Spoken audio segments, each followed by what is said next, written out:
Zadnji petek v mesecu je in mi spet spletkarimo. Živijo, Mateja. Živijo.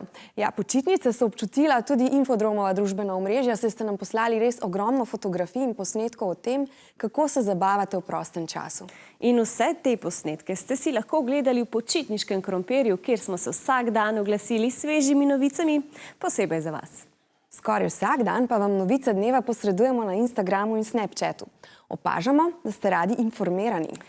Infodromovci pa pridno klikajo tudi na Facebooku in YouTubeu, kateri posnetki se jim najbolj všeč. Ja, februarski rekorder, tako na Facebooku kot s 5500 ogledi tudi na YouTubeu, je prispevek o kurentih. Na obeh kanalih ste zelo velikokrat kliknili tudi na razlagalni video o Francetu Prešernu. Všeč pa sta vam še plesalki ob drogu otroška poročevalka Nika in Tjaša Dobravec. Na tokratnih spletkah pa SMS-amo? Oziroma bolje, ne odgovarjamo na SMS sporočila.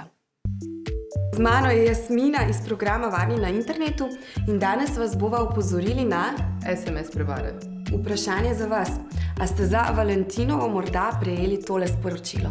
Kaj bi naredili, če bi ga prejeli? Jaz bi povedal staršev, pa predvsem ignoriral ali pa zbrisal to številko. Jaz na tako sporočilo ne bi odgovorila, zaradi tega, ker potem bi te lahko kdo izkoristil, pač ne dobil tvoje podatke ali kaj takega. Jaz sem dobil že veliko teh SMS sporočil, ki so lažne, pa nikoli na njih ne odgovarjam. Ta SMS konkretno izrablja našo radovednost. Ta SMS je nevaren zato, ker nas prepriča, da naredimo nekaj, kar drugače ne bi. V bistvu nas nekako zvabi, da komuniciramo z nekim neznancem, posredujemo neke osebne podatke.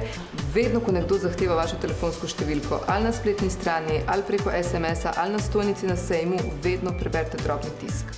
Druga stvar je, da nikoli ne verjamete nekim velikim obljubom, da ste zadeli neko nagrado. Če dobite SMS z neznane telefonske številke, ki od vas zahteva takojšnjo akcijo, Ustavite se in pomislite, če mogoče gre za kakšno goljufijo. V bistvu ne odgovarjate na take SMS-e, samo izvišite jih.